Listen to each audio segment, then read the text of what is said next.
like, subscribe for more content. This is a story from a recent past. In a city, there lived a little beautiful girl.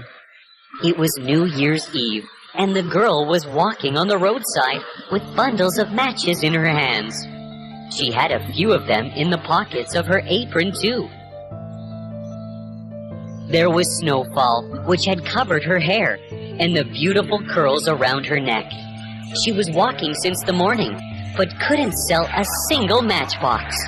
She approached people walking on the road, but nobody purchased a single match from her, as everybody was enjoying the eve out there. Walking through the footpath, the girl saw many shops full of cakes and various foods. She saw many restaurants with people eating different foods, with candles burning on their tables. The girl, too, was very hungry, as she had had nothing since morning. She ignored the sight and walked ahead. She was shivering as it was night, and the cold was quite piercing. She was unable to walk properly as she was barefoot. During daytime, when she was at home, sitting beside her ill grandmother,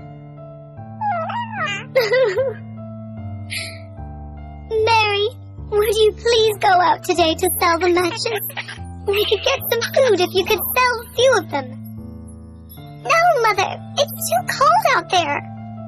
"Go, you silly girl. Go and sell all those matches by evening. And don't come home unless you sell them all." Oh, go, dear, or else he will hit you again. I feel so sorry to have such a cruel son. Don't cry, Grandma. I'll go. Mary put some matches in her apron, wore her mother's slippers, and left.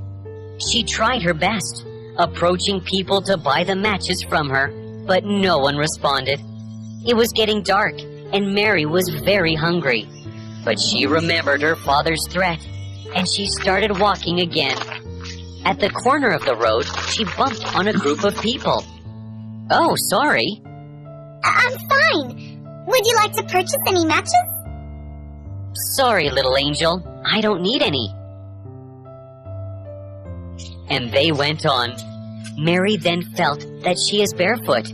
She realized that one of her slippers is broken. She searched for another one and found it in the gutter. She couldn't take it out from there. Mary decided to walk barefoot. Before moving on, she checked if her matches were safe. She met many people, but failed to sell any match. Tired, she found a corner between two houses and decided to sit there for a while. The cold was getting bitterer.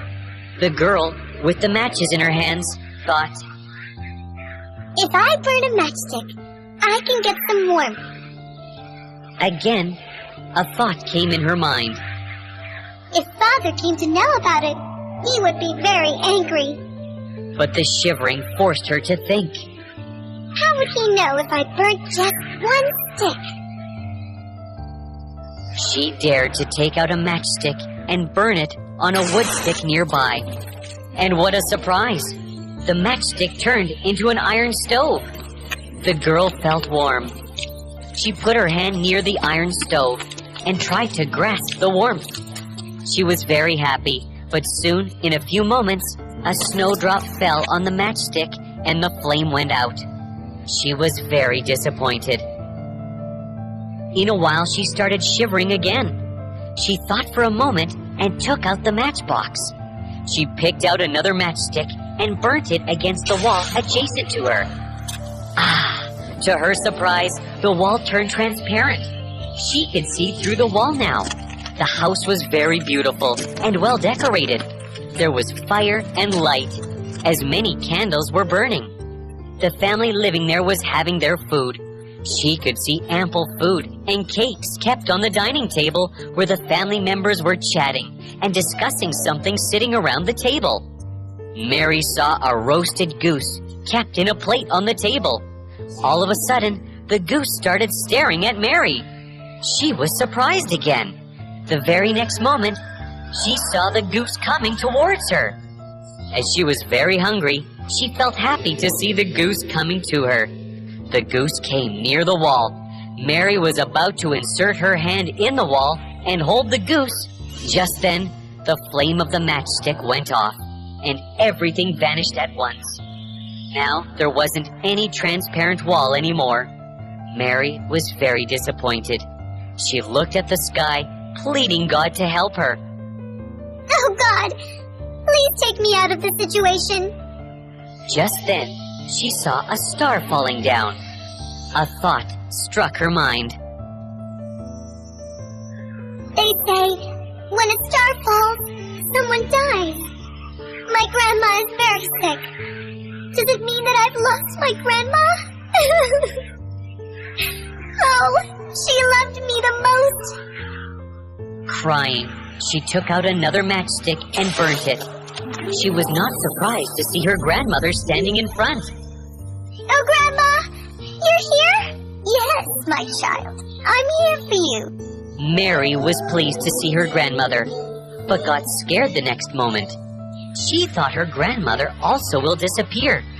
She took out more sticks from the match and put them on the burning stick. And there was a light as bright as the sunlight. In that hour of night, there was a bright sunlight around Mary and her grandmother. Mary looked at her grandmother. She was looking very beautiful in her new white gown. Grandmother was looking at Mary, smiling. Grandma, I am too scared to stay here anymore. Please take me with you, please. Yes, dear. I'll take you with me. Give me your hand. The grandmother held Mary's hand and lifted her in her arms. They both started flying upwards. Mary was so pleased that she started clapping. How are you feeling now, my little angel? Now, Grandma, I don't feel hungry or cold or scared anymore. I'm feeling very light. The grandmother smiled at her, and they both flew to the heaven. There was an innocent smile on Mary's face, and the sun rays lightened her face in the morning.